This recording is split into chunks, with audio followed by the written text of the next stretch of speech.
नहीं डाला। पहली बार आप जब सृष्टि में आए तो परम पवित्र थे। आपने इस सृष्टि रूपी बाजार की अपवित्रता को स्वीकार किया है, तो आपको ही छोड़ना होगा। आप तो परम पवित्र थे, परम पवित्र है, परम पवित्र रहेंगे, लेकिन आपने शरीर को अपना मान लिया और शरीर को भोगों को भोग करके अपवित्रता का आपको बोध हो गया। नहीं, आप आत्म स्वरूप से आज भी पवित्र हैं। आत्मा कभी अपवित्र नहीं होती, पर आप अपने को आत्मा ना मानकर, भगवद अंश ना मानकर स्त्री मानती है, पुरुष मानती है, मूर्ख मानती है, विद्वान मानती है, पापी मानती है, पुण्यात्मा मानती है, उसी का भोग भोगना होता है। भगवान ने नहीं फंसाया। सही पूछो, बिल्कुल भगवान ने नहीं फंसाया, हम फंस गए हैं। माइक को हम पकड़े हैं या माइक ने हमको पकड़ लिया? हमने माइक को पकड़ा है। आप देखो, आपको कौन पकड़े? आप पकड़े हो।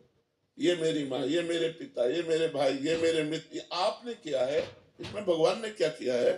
भगवान ने तो आपको सुंदर बुद्धि दे दी, भगवान ने आपको सुंदर शरीर दे दिया, भगवान स्वयं अंश रूप से आपके हृदय में विराजमान, भगवान ने सुंदर भूमि दे दी, आकाश दे दिया, वायु दे दी, जल दे दिया, सूर्य दिया, चंद्र दिया, कितनी सुविधा दी हमको भगवान ने। भगवान ने हमको कहाँ फंसाया? भगवान ने हमको कब कष्ट दिया? हम कष्ट करने वाले आचरण जो हमें कष्ट परिणाम में दे, वो आचरण हम कर रहे हैं। हम परेशानियां मोल ले रहे हैं, हमने गंदगी बटोरी है, तो फिर हम ही को छुटाना पड़ेगा। वही गंदगी छुटाने के लिए भगवान संत रूप से, शास्त्र रूप से आपको समझा रहे। अगर मान लो तो आप निर्मल हो जाओगे। निर्मल जहां हुए तो भगवान का साक्षात्कार हुआ, और भगवान का जहां साक्षात्कार हुआ तो आप और भगवान दो थे ही नहीं। सोई जाने जिह देहु जनाई, और जानत तुम्हें तुम्हें हो जाई। जो भगवान को जान गया वो भगवत स्वरूप हो जाता है। भगवत स्वरूप का बोध होते ही आपका स्वरूप भगवान का ही स्वरूप है। ब्रह्मविद ब्रह्म ही भवति।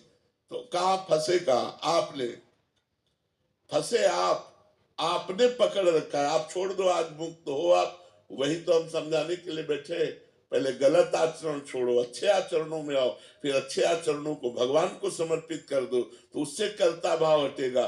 जहां कर्ता भाव हटा तहां हृदय निर्मल हो गया, और निर्मल हृदय होते ही आपको अनुभव होने लगेगा कि मैं भगवान का स्वरूप हूँ, तत्वमसि।